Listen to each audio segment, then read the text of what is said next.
Good morning and welcome to The Detail. I am your host, Cathy Antunes, and you are listening to The Detail on WSLR 96.5 LPFM in Sarasota, Florida, and WBPV 100.1 LPFM in Bradenton, Florida. You can also stream us live at WSLR.org or look at Facebook Live, where we do have video today. I will be sharing some graphics. And with me in the studio is Tom Matrullo, or actually I'm at home and he's at home. Hi, Tom. Good morning. Good morning, Cathy. Yeah. Nice to see you. Good to see you too. It's in these days of COVID, we have to connect the way we can, right? Absolutely. So thanks so much for joining me, Tom. Today we're going to be talking about our local races. August 18th is actually an election. We call it a primary, but there are going to be some important races that are decided on August 18th.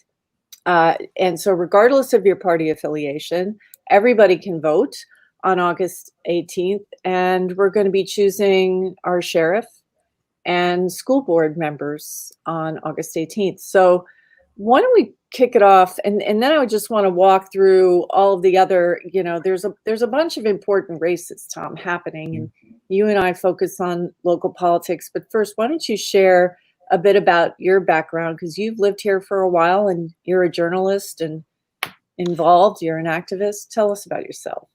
Well, sure. I've been in Florida for 30 years, but in Sarasota for about 15 now. And I moved here after a hurricane blew my house away down in Charlotte County. Wow. It took a little while for me to get adapted to Sarasota, but several early encounters made me realize that when neighborhood concerns arose, they were often not prioritized by the people we had elected to represent us. I had one early example with my neighborhood out in East Sarasota where developers basically decided to put in a racetrack right across from the front entrance to our neighborhood. And we never really knew about it until it was already a done deal. And that kind of alerted me to the fact that a lot of planning, a lot of business takes place through our government that has really little to do with the concerns of existing neighborhoods because it is preoccupied by developers who are putting in new neighborhoods and who are talking about the needs of future residents rather than those of we who live here now. So that kind of clued me in and I started paying attention. And then over time, issues arose, such as the celery fields and others that have come up since.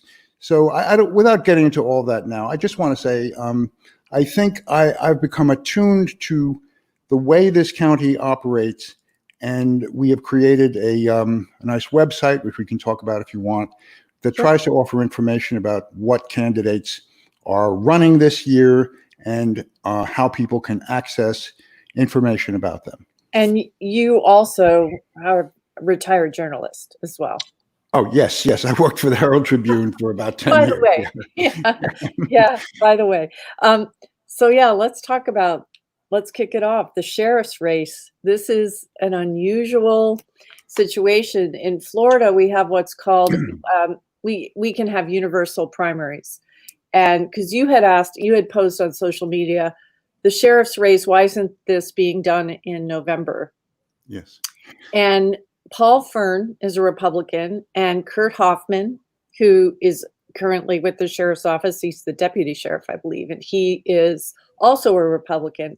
And when you don't have an opponent to in the general election, which could be a writing candidate, as we've learned over the years, or someone from the Democratic Party or another party, when there's no opposition, then the primary of that particular party becomes the election.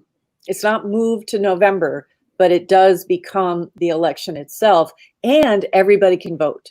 So the primary isn't limited to Republicans This is a universal primary in August. It's a rare thing in Sarasota County, because usually somebody will slide in a write-in candidate, and that's happened in the past, like when John Thaxton challenged Cathy Dent for supervisor of elections, both Republicans. So we all expected that everyone would be able to vote, but there was a write-in candidate. Her name was Victoria Ann Brill, and because she filed as a write-in candidate, that became a closed primary.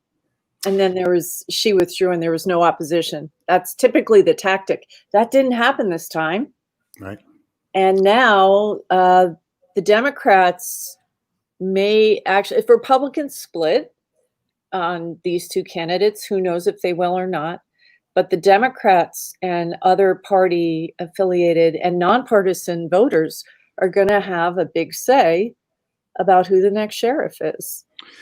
Yes, with the caveat that many people may not appreciate the fact that they can all vote in this sheriff election, because normally when we hear the word primary, we think, oh, well, it's just one party.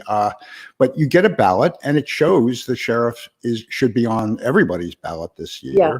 Mm-hmm. Now, I guess, Ron Turner explained this very promptly and clearly on Facebook when he was asked why this occurs. And the thing that it made me wonder is why, if you have two candidates running for a position that is a county-wide position, why would you hold that even as a primary in August and call it a primary when in fact it's a general election and it should be held in November, in which case people would have more time to get to know the candidates. Yeah. I have not yet seen a discussion between the two candidates for sheriff. Have you? No, and that is a great segue because on Monday, August 3rd, the Gulf Coast Latin Chamber of Commerce is going to be holding what I believe is really the only major public forum for sheriff. This is going to be 5:30 p.m. It's actually going to be on social media. It's going to be on Facebook, on their Facebook page. They're going to be streaming it live. So, what often people may not appreciate is you don't have to be on Facebook. You don't have to be a member or have a profile to view what's going on in public groups on Facebook. So this will be an open public forum. And as far as I know, it's the only one for sheriff that's going to have real mass access. And again, that's Monday, August 3rd, 5:30 p.m. And it's the Gulf Coast Latin Chamber of Commerce. Kramer Verde is the head of the Gulf Coast Latin Chamber of Commerce, and he's been making people aware on social media. But of course, what's gone on with policing and concerns about policing in the nation, Black Lives Matter, the death of George Floyd. We saw in the city of Sarasota the same kind of move that can be a lethal move to the neck, done by a policeman who's with the city a week prior to Mr. Floyd's death. So it is a relevant local concern. And I suppose these candidates are going to be asked questions about that, and we'll look forward to that forum. And again, very rare bird to have a universal primary in Sarasota County.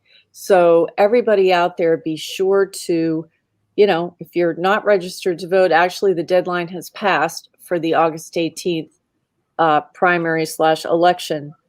But for those who are registered, make sure you get in there and vote or get your mail-in ballot. So that's one huge difference and huge change. The sheriff's race is going to be voted on by everyone. It's not just going to be Republicans choosing. Yes. And I guess I'm still wondering why there is this absence of a televised debate. Most of our residents are still geared to things like television. the newspaper. Where is that? What happened to that? All of a sudden, we've got to find Kramer Verdi, which I know Kramer. Right? He's a great guy, but I didn't know he was doing this on Facebook. So thank you for that information. Yeah. He's having this debate. It's going to be on Facebook, but I think you bring up a great point that we would benefit from having televised debates in Sarasota County. There's still time. Maybe someone will come forward and do that. That the next race, two races that's going to be decided in August. August is the election for school board. Yes. And here's the difference with this go round, because the first round in the school board, often in the past, it's a nonpartisan race and a lot of people run off, usually there are more than two candidates. But since there are only two candidates in each district, it's District 3, Tom Edwards and Eric Robinson are running for District 3. And then you've got David Graham and Karen Rose, and I believe District 2, and I think it's Caroline Zucker who is not going, she's the incumbent who's not running again. But usually in the past, we've had 3 or 4 candidates, but because there's only 2, August is the election for school board. And this is another race where there's not been a lot of public forums. And last night, the Protect Our Public Schools had the only forum I'm aware of with all 4 candidates. Are you aware of any other forum? I know I have not heard of any other that had all 4. I've seen forums. In fact, I think your show, you interviewed a couple of candidates. Yeah. And unfortunately, right, we can only get one candidate from each race to come on. This to me, again, I would hope the culture in the county would change when it comes to having forums. I mean, you see the city forums, everyone shows up. I think there's a pretty tight focus on city races, and the voters know, and there's a penalty, for not showing up. What did you think? Because I came in at around the 7:30 mark. The forum last night with Protect Our Public Schools, Carol Lerner, who headed that up, and Protect Our Public Schools is a great organization. They were able to gather all 4 candidates. What do you think of the forum itself? I missed the first half hour. I can tell you what I thought about the last hour, but. Well, unfortunately, I missed most of the first half hour as well. So I believe they were the opening statements that we mostly missed. And then we got into some questions. And lots of there were lots of questions in the chat. We'll get to those, but tell me what you thought of the questions. Well, I think there were some outstanding questions that probably needed to be raised, but there wasn't time to do it. And unfortunately, that left the candidates addressing things in a kind of generalized way. And I kind of felt like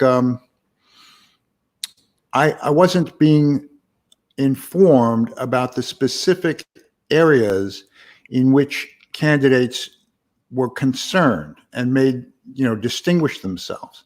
I was a little surprised, for example, that we weren't hearing more about preparations for protecting children, for perhaps resisting the idea of going back to school early, as the Department of Education in Florida is insisting on doing. But then I heard Eric Robinson talk about how sometimes you could smell popcorn a few doors down inside the school. And I'm thinking, well, that may be a concern, but that isn't exactly what the people of this county. Well, I think he was trying to make the point about air circulation, and they need to, we need to update our AC systems. Okay. And because with COVID-19, the highest risk that I've seen is when you're in an enclosed space with many people, which, hello, that's school, right? And so if air is circulating all through the building, you could have somebody in one room that's infecting that it's possible. Mhm. That's what I took from the comment. But I agree with you. The logistical aspects of holding school right now are huge. And the school board, it makes sense to be looking for the kind of executive capability to be assessing risk and putting in good plans and or deciding, you know, should we even be doing this? Should we challenge the governor? Mhm. Some counties have Mhm. said they're not going to, or they're going to offer this virtual option, which I think Sarasota County has got that virtual option. Is it a quality option? Someone was saying, I know my daughter will just be looking at the teacher who's teaching everybody else, like in the classroom. So it's not Mhm. necessarily a Mhm. teacher focused on the kids using the computer. I agree with you. It's a tough subject, but I would have liked to have seen a more substantive discussion about the logistics. And maybe it's just too difficult right now to know. I don't know. That was one thing I think would have improved. But I, but I, there I've I've heard from some teachers who are concerned about the idea of having to address a class in person while being aware of a class online and how do you do attempting to interest and keep the attention of those two completely separate audiences at the same time. There are many challenges, and frankly, I'd like to hear some out of the box suggestions. Yeah, I mean, why not take teachers who feel like they're at high risk, or either just don't want to take the risk or actually have diabetes or other conditions which make them high risk, assign them to the virtual option and they can be Mhm, dedicated to that option. mhm, But mhm. this idea that we're going to film the classroom and your kid's going to have to, you know, keep up with this classroom, that doesn't seem to make sense. But we didn't hear much No. about that last night. Yeah. So, did you want to add something? Because I Well, Kathy, I think part of, again, you mentioned the idea of not, say, thinking about alternatives to what the state and the governor is asking for. And this goes to the larger framework in which all our elections are taking place, which is a highly partisan framework. I mean, as you've pointed out many times, we have not had anyone other than a Republican on our commission, our board our for county commission, our county commission for 50 school board's years. nonpartisan. Yeah, Right. You're yeah. right. No, but the framework is that this is a largely one party government. And now we have challenges. We have, a couple of people who identify as non-Republicans who are running in the school board, as well as in the We're county not supposed to talk commission. about Republican, Democrat. It's nonpartisan races, so we don't do that. We don't do that, Tom. But it is a highly partisan discussion, and I was with the school board. I was disappointed not to see any nailing down things more specifically last night, although it was fabulous that they got everybody together Hmm. on corporate charter schools, Hmm. Yes. discussions about corporate charter schools. And the question I really would have liked to have heard, because the people that raise concerns, you'll hear people say, well, there are candidates who there's only one incumbent. When have you ever seen me vote for privatization? But my question I would have liked to have seen asked was, do you consider a corporate charter school a public school? Because I have seen, actually on Facebook, had conversation with Joe Gruters telling me that they are public schools. And he's right by definition. I mean, by the letter of the law, that's true. You know, that a KIPP school or an Imagine school, we've got an Imagine school in Sarasota County. Hmm. Hmm. That is a public school, but there are such limitations on accountability and the way the place is run. So if someone's telling me um, I'm not for privatization, but they consider a corporate charter school a public school, then a vote for a corporate charter school is still a vote for public school. You see what I mean? It's like a Yes. subtle thing, Yes. but we should know ahead of time. Do you think Imagine Schools are public schools? Do you consider that privatization? If you don't, and I do, that's a big difference. And no one's nailing down the difference, you know? Yes. We should know that ahead of time before we're choosing somebody new or keeping someone on the school board. And I think I don't know if you really want to talk about this, but you've done some digging, some incredible research on the funding behind some of the candidates, and on the way in which some of the PACs are about charter schools, and that money is flooding into our elections. Yeah, you know what, Tom? It's a great point. And if you're just joining us, you're listening to The Detail. My guest is Tom Matrullo.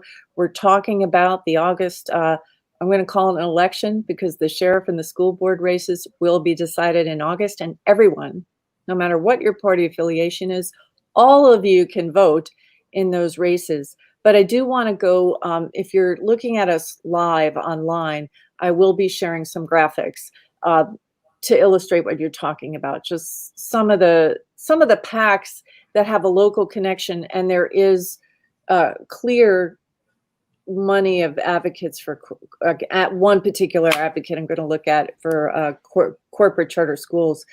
Gary Chartrand, he pretty much brought KIPP schools to Duval County, and he served on the State Board of Education. And we should know if PAC money has been involved in Sarasota elections and is getting funded by someone like him. So yeah, I want to ask you this, Tom. The culture that we have right now, and we're going to talk about some other races, we're seeing challenges to incumbents, which typically doesn't happen in the Republican Party. So those are the two, sheriff, school board, everybody votes. It's decided in August. It's important. But if you look at the state attorney race, Ed Brodsky is the incumbent. He's being challenged by Lisa Chitterow, who is another Republican who worked under him. You don't usually see that. That's significant. We're seeing the Charter Review Board. There are primaries for the Republican who's going to be on the ticket in November. There's a number of them. You don't usually see that. That's unusual. Mike Moran is being challenged by a Republican on the county commission. Mike Hutchinson is challenging Mike Moran. So it's a very interesting ballot. But to get to this culture question, you know, when I ran and I was talking issues, I was accused of being uncivil or impolite because I was bringing up uncomfortable issues. I see the same tactic happening here. And actually, I'm concerned that our newspaper is somewhat complicit, because they've put out, the Herald Tribune put out an opinion piece saying, we're going to stick to issues. We're going to, you know, they don't endorse now, which that's fine, you know, but no name calling, no this, that. But nailing someone down on their record isn't name calling. You know, nailing an issue down is holding someone accountable. And you can absolutely do that without saying they're a bad person or, you know, insulting them, but just say, hey, you know, I'm concerned about this. And we don't seem to have, there seems to be a culture in Sarasota of falling into this trap that sticking to issues is a euphemism for, don't ask me anything about being accountable. Don't ask me anything hard. Don't ask me anything that's going to upset me. Or guess what? I'm going to pick up my marbles and go home. I won't even show up. You know? I think you and I and others have experienced that very thing in live time at commission meetings, for example.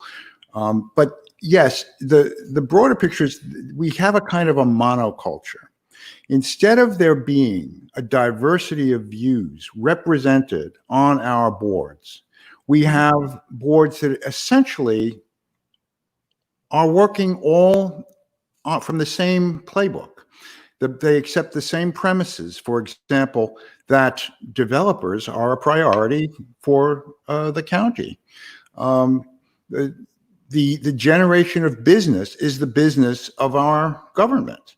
Well, if that's the case, then what happens to neighborhoods who are looking at their roads deteriorating, or their lakes that are full of vegetation?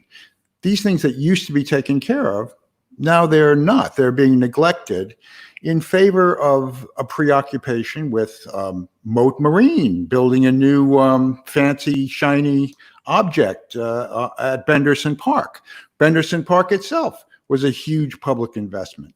So we're making, without getting too far afield, the monoculture of the county derives from the fact that they all basically think from the certain similar perspective. And I think the presence of new people on these boards who can challenge some of these basic presuppositions and say, wait a second, why is this our priority? Or, for example, when if I can give you one anecdote, Sure. Fresh Start was presenting its views for what would be compatible with the celery fields. And, we still had commissioners who thought a dump would be compatible with the celery fields. And we presented some positive alternatives to that. And then we observed that, in fact, there was a whole large area of East County that is about to be developed, and our rural lands are disappearing. Well, this was seen as a criticism. See, this was outside their purview. Well, I mean, I think it's a very deliberate tactic to behave as if something's offensive when all it really is a different point of view and accountability. Right. So far it's been working, but the really great thing to see is that in a county where an incumbent typically gets no challenge, we are seeing within the dominant party, historically dominant party, the Republican Party, we're seeing challenge. We're seeing good candidates, substantive candidates, step up to the plate. There's certainly a campaign finance differential. I mean, they don't have the money that the other candidates do, but they're long-term candidates in the community, and I find that very encouraging. I want to remind everyone you're listening to The Detail on WSLR 96.5 LPFM in Sarasota, Florida, and WBPV 100.1 LPFM in Bradenton, Florida. I want to remind you all that under Florida law, all registered voters are permitted to vote by mail. Voters are encouraged to consider this option for the August primaries and the November general election, as the situation with COVID-19 may make people hesitant to go to the polls in person. You may request a vote by mail ballot in person, by mail, email, fax, or on the phone. Only the voter or a designated member of his or her family or legal guardian can request a vote by mail ballot for the voter. To do this, get your vote by mail ballot in Sarasota County. You can go to sarasotavotes.com or call 941-861-6000. The last day to register to vote for the August 18th election was Monday, but you can still register for November. But the last day to request a mail-in ballot is Saturday, August 10th. So if you want your mail-in ballot, make sure you get it before Saturday, August 10th. So state attorney race, Republican incumbent, and we've got two other candidates running, but on the ballot in August, Ed Brodsky is being challenged by Lisa Chitterow. And Lisa Chitterow was appointed by Brodsky. She was heading up a white-collar crime unit, as well as elder abuse and animal abuse. And she left in 2017. She said she didn't like the direction that the office was going. So I think that's going to be an interesting outcome. And again, there have been forums, my Republican pals have told me where Mr. Brodsky's just not shown up. He just has elected not to attend. Mhm. And I don't know whether, being an incumbent Republican and not showing up at Republican events we'll see what happens. I mean, that's going to be an interesting race. And I think it may be an indication of whether the culture could be changing. Have you heard anything about that race, Tom, or any thoughts on state attorney? Uh, That's Manatee, Sarasota, and DeSoto County. right. That's not one I have followed carefully, Kathy. But I think it is feeling the effects of the larger cultural change you're talking about. When we were talking about diversity a moment ago with the boards, we probably should have mentioned the change from at-large voting to single-member districts for the Board of County Commissioners. Mhm. I think that's going to be a significant playing factor in this election because for the first time, people will be choosing a candidate who represents their district, their group of neighborhoods, as opposed to choosing from people who, well, like Northport, where I don't think we've had a commissioner who lives in Northport. This is our fastest growing, our largest community. And I know Charles Hines didn't live there. I know Nancy Dieter didn't live there. So Northport didn't have anybody representing them who was from there. Um, Yeah, the because Charles Hines is the District 5 county commissioner, and he is term limited out.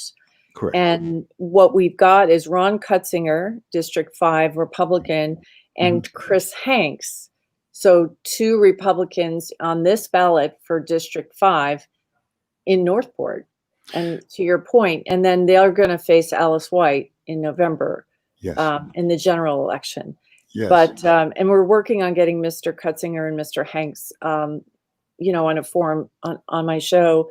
But yeah, it's going to be interesting to see how Northport chooses. And I always like to say, the benefit we've got now, it was very hard to hold someone accountable and remove a county commissioner who sold out their district, we'll call it, because the district was only 20% of the total votes. So you had 80% of the electorate that were in other districts and may have no idea. Someone in Newtown is going to know what's going on in Northport and whether or not the District 5 person sold out Northport. No, it's so there was just this diluted accountability, which meant really no accountability. So we'll see if there's an advantage for grassroots candidates too, because within these primaries, that primary and others, a lot of these races, there's what we like to call, you and I, the anointed candidate who's got tons of money, and the machine, the powers that be have decided that person is it. So county commission races, Mark Piankos is going to be in November running against the winner of Hutchinson versus Moran in You District should 1. always say Mike Hutchinson because there's also a Corey Hutchinson in Yeah, District 3. that's true. And Mike Hutchinson versus Mike Moran, and that's the District 1 primary. There's no primary for District 3. That's going to be Nancy Dieter versus Corey Hutchinson for the county commission race, and that's November. And then Alice White, like I said, just to wrap up the county commission, it's going to be Ron Cutzinger versus Chris Hanks. So that's going to be the Republican ballot. So I think we've kind of walked through. The last thing I'll say is you're seeing a primary for hospital board, Ms. Nightswander versus Mr. I believe it's Glass. I'm going to make sure I get his name correct. Stephen Kleinglass versus Vicki Lynn Nightswander. So, even the hospital board, you've got a primary, and then CRB primaries are, there's one that's got 4, the Charter Review Board. You're looking at Ray Collins, Jody Hudgens, Lourdes Ramirez, and Vic Rowe for the same Charter Review Board seat, competing with each other. So again, it's kind of a hot ballot. We need to look at everyone show up in August. I want to switch now, but go ahead, No, Tom. I was just going to say that I think the single district voting also leveled the playing field for candidates in that you don't have to campaign to the whole county. And so you don't need all that developer money. Mike Moran, who is running in District 1 against Mike Hutchinson, is running against another Republican, not as well funded, certainly, but Mike Moran is not going to be able to count on the votes from Northport that he was getting last time. He has to run on votes from District 1, and we'll see what happens there. Yeah, we will see what happens there. So speaking of that race, District 1, I want to move to, I'm going to share my screen with you all now because there's an update there's a PAC that's been active in the District 1 race, sending out mailers for the incumbent, Mr. Moran. And this PAC is called Florida Country. And Florida Country, oh, actually, I apologize. This graphic actually isn't the one that is brand new. Let me see if I can pull. Florida Country now has $73,900 in it. So this was just 2 weeks ago. And you're looking at, lots of developer money in here, plus $5,000 from a Delaware LLC. And political mailers being sent out by Political Inc., this company, about 10 grand worth of mailers. So now more mailers have gone out, but there's another $20,000 in this PAC. And the additional contribution was made by, it's called Woodlawn Investments. And they're registered actually in Delaware, but they have also filed as an LLC in Florida.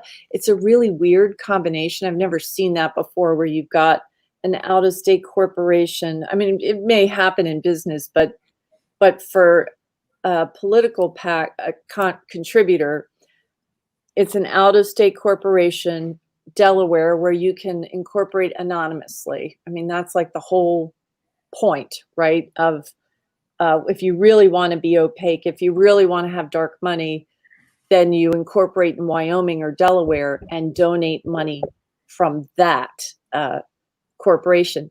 So this is getting, I mean, it's not unusual. It's a lushly funded PAC. And the amount of mailers that are going to be able to be put out by this PAC, given its funding, will be significant. I mean, it's already up to about $74,000, and each mailer is like $5,000. You're not covering the whole county anymore. I don't know. We'll see. Yeah, the number of mailers, which apparently they think is an important way to campaign, strikes me as an annoyance. I'm getting mailers just about daily in my mailbox, but they don't say anything. I got one from a candidate. I won't bother mentioning his name. He's there holding a gun. He's saying he's pro NRA. I'm saying, what exactly is that helping me understand about the local issues and my concerns as a resident of his district? For county commission. Yeah. Yeah, that's true. And so it can be pretty, but the influx of mailers, if you don't know the candidate, then the influx of mailers can create the impression, because these organizations have names that sound, oh gosh, Committee to Protect Florida's Future, or something like that. I mean, it sounds like they're actual people meeting and having they actually do things, when all it is a funding mechanism to put out mailers, Yes. So often I think if you're not up on it, you'd think, well, they sound like a good group, and then you just get bombarded by one particular name, and that's how people will choose. Unfortunately, it does have an impact. So I want to bring up let me see, this group is called Integrity Matters. And right, see, who could You argue gotta with love that? these anodyne Integrity names. matters. Of course it matters. Right, but it's not letting me do this right now. Okay, I'm gonna, integrity matters. Well, listen, I'm just gonna walk you through it. So this was a PAC that is, it actually was active. So this is kind of a historic perspective. It was active up through 2017, and it started in November of 2015. And Integrity Matters got $110,000 from a donor called Gary Chartrand. And Gary Chartrand is the gentleman I mentioned who is responsible for, he brought KIPP charter schools to Duval County. And, the performance, there's information out there that they haven't performed better than the public schools in Duval County. And actually, there's a lot of information just around the country about problems with charter schools, about how they won't take special needs kids because they're more expensive to teach. And the public schools wind up having fewer resources and more special needs kids because the charter schools don't necessarily take those kids, and they're not required to.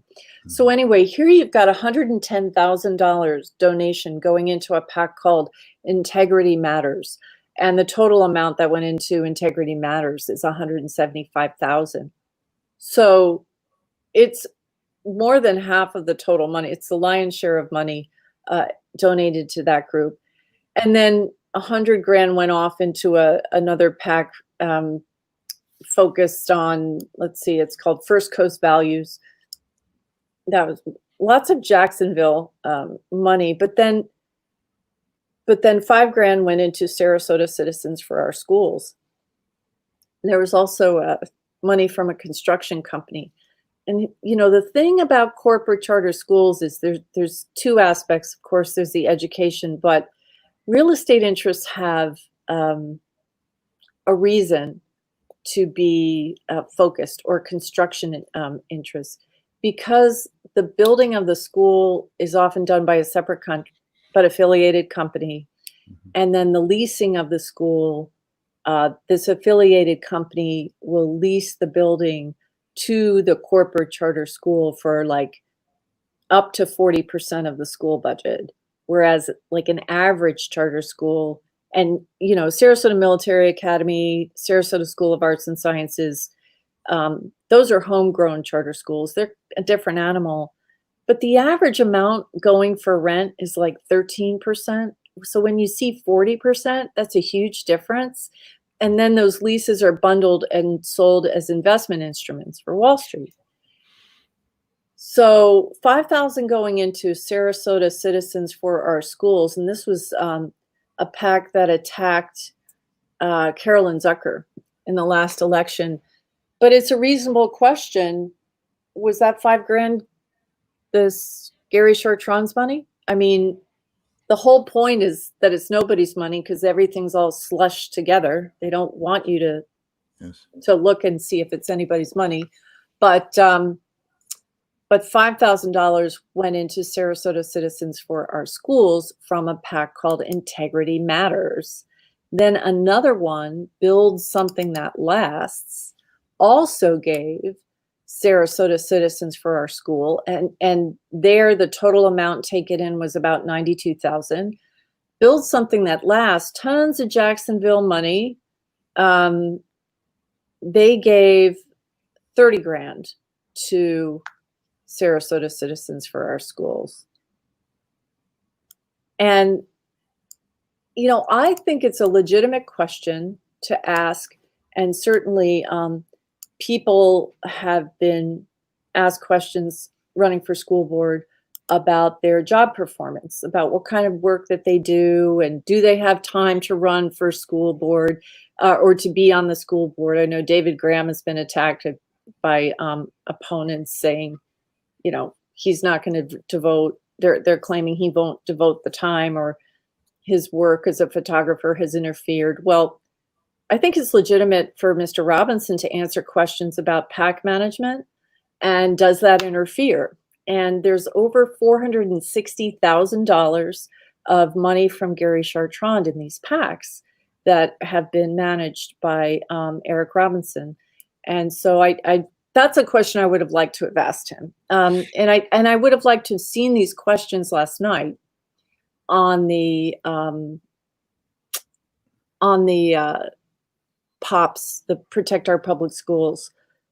You know, those are the tougher questions that I think we shy away from as a community. I'm disappointed they don't really get asked. It's a whole dimension. It's a whole dimension of our public races that is getting ignored. The school is a complicated question, but you know, Cathy, you've produced this amazing booklet called Citizens United Meets Main Street. Mm-hmm. And anyone who takes the time to look at it is going to realize that Citizens United didn't give corporations a voice. It gave money the ability to exist without being attached to any particular face or point of origin. It's just money moving around, sloshing around, and being used as the manipulators of that money choose to use it. But we don't see them. The money is faceless. And I frankly think that this is such a dangerous situation that without even asking Mr. Robinson, one could ask the public, is it a reasonable thing for somebody who manages apparently 92 political action committees to be sitting on a school board, to be running for public office? If your whole job is to move money around to influence elections, should you be getting votes yourself? Well, I mean, obviously, that's the way the system's set up. You know, whether or not voters think that's the right thing is up to the voter. But I do think it is absolutely legitimate to be asking these questions and to be talking about it. It is concerning to me when candidates shy away from showing up and, you know, I'm asking, are you dodging these questions? I mean, it is a fair thing. And the idea that these questions are not polite, you know, that's getting back to the Herald Tribune saying, well, we're going to stick to issues. Okay, stick to issues, but this is a big issue, right? How are we, you know, what kind of work do you do? Does it impact your ability to be objective? That's fair of any candidate to ask.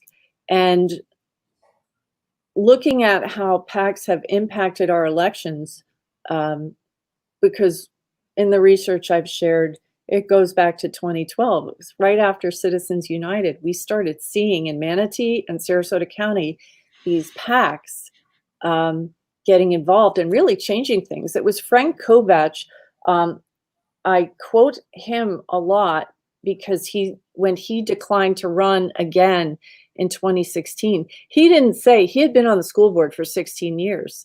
I think it was his intention to run. He didn't say, gee, I'm tired. I want to spend time with my family. It's been a good run, but it's time for me to go. What he said was, when I started out, 10 grand was enough money, you know, to run for school board. Now we're looking at six-figure races and money coming in from out of state. He was referring at that time to the PAC supporting Bridget Ziegler's run, and a firm called Phoenix Media, which wasn't registered in the state of Florida. And Phoenix Media had put $45,000 into a PAC that supported Mrs. Ziegler.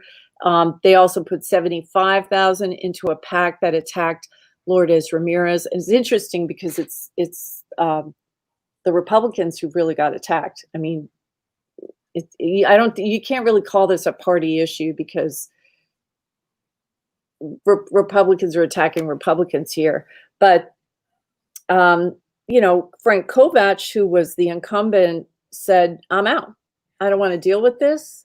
I don't want to deal with the mudslinging. I don't want to deal with the attacks that I believe are coming. And so I'm out. And the intimidation factor, which is why it's so encouraging, I think, to see some incumbents being challenged. But the intimidation factor of going up against huge money in these local elections, you cannot rule it out. It's there. And Kovac said, I'm not gonna do it. It was also strange a few years ago to see Paul Carajullo bow out. He voted to support the celery fields. You remember that? And then, Very well. Yes. yeah, It was a guy who was actually listening to the people of Sarasota, and that was really striking. And I have to say, I have a lot of respect for his decision there. so do I. Yeah. I think he did the right thing, but I think, if I was reading the tea leaves, I think someone sat him down. I don't know. He declined to run again. Tom Matrullo, thanks so much for walking through these races with me on the air and for all the work you do. Tell us about the Citizens for Sarasota County blog real quick.